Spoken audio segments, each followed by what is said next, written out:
They set sail to feed the hungry, but were met with guns, blindfolds, and torture. Greta says she was kidnapped by Israel, forced into silence as the world looked away. Toilet water, starvation, psychological torment. Now, as new flotillas rise, the question burns: who's delivering aid and who's silencing it?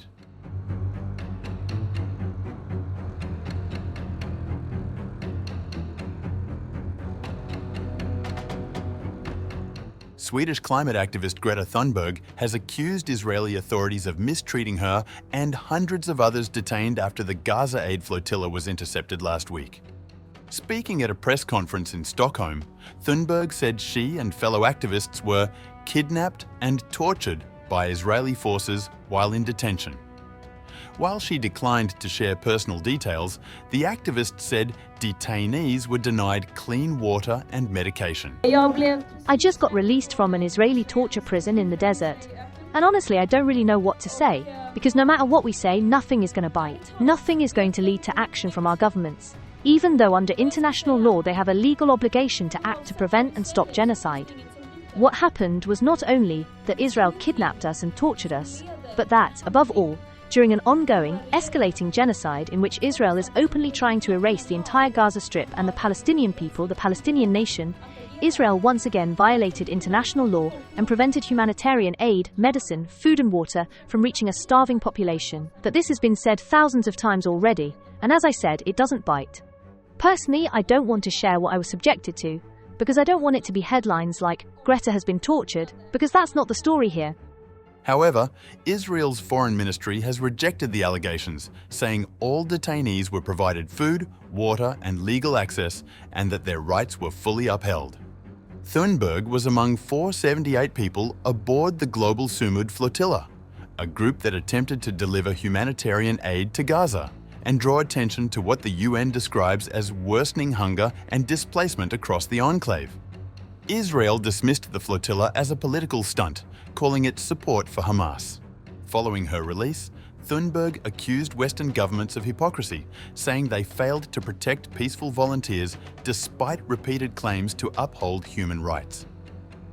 In a video statement posted on Instagram, she said, "And we are now many who are safe and released from imprisonment and absurd mistreatment, but many of our comrades from Global Sumud Flotilla are not, and they need to be released now. But most importantly, we are not the story. Thousands of Palestinians are currently being held in Israeli dungeons without a trial, hundreds of which are children. Millions are living trapped under an illegal siege in an apartheid state and occupation, who are being systematically starved and bombed to pieces.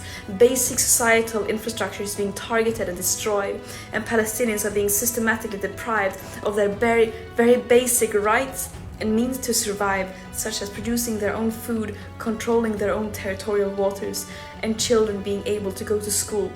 Do not let me and other volunteers on the flotilla be a distraction."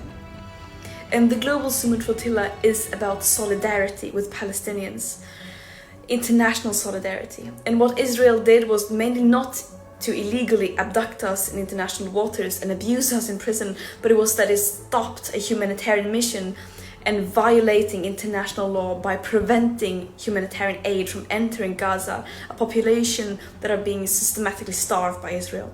And this is a blatant violation of international humanitarian and maritime law.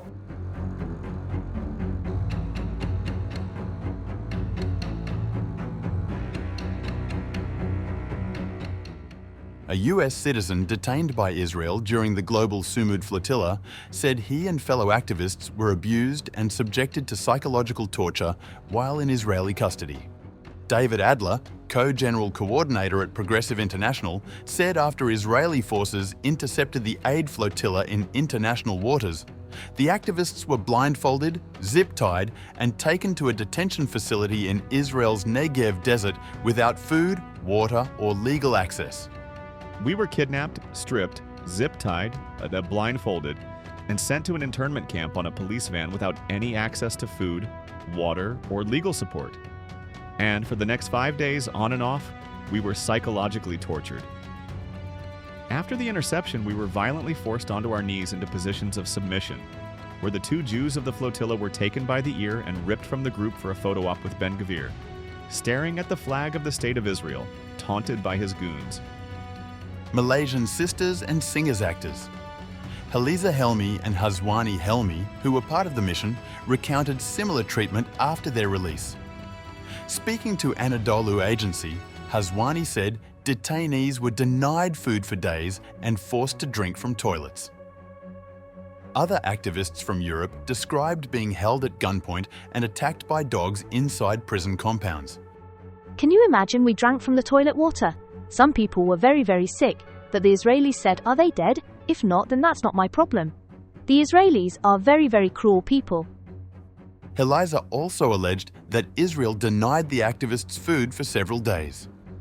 I ate on October 1st. Today, October 4th, 2025, is my first meal. So for 3 days I did not eat, only drank from the toilet. Malaysian participants have vowed to continue campaigning against what they describe as Israel's genocide in Gaza and plan to submit detailed testimonies of the alleged abuses to the UN Human Rights Commission.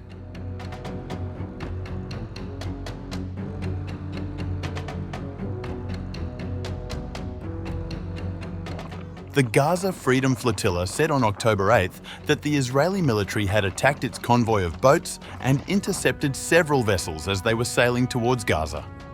The flotilla said the military had attacked the Conscience, a boat carrying 93 journalists, doctors and activists, before it attacked and intercepted 3 smaller boats.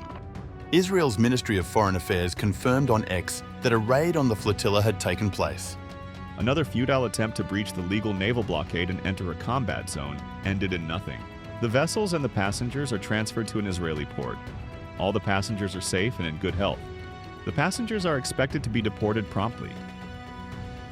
Earlier, organisers said on October 7th that a new humanitarian flotilla bound for Gaza was just 150 nautical miles from the enclave, as Israel reportedly prepares to intercept the convoy. The Freedom Flotilla Coalition, which launched the 1,000 Madeleines mission from Italy, said the 9-boat convoy carrying about 100 activists was nearing the same zone where previous flotillas were attacked by Israeli forces. The group said the mission aims to deliver humanitarian aid and challenge what it calls Israel's illegal blockade of Gaza, now in its 18th year. Israeli media, including Channel 13, reported that the army and intelligence services were on high alert, preparing to seize the flotilla amid fears of confrontation. Sources told the broadcaster that the operation could be more complicated than last week's interception of the Global Sumud Flotilla.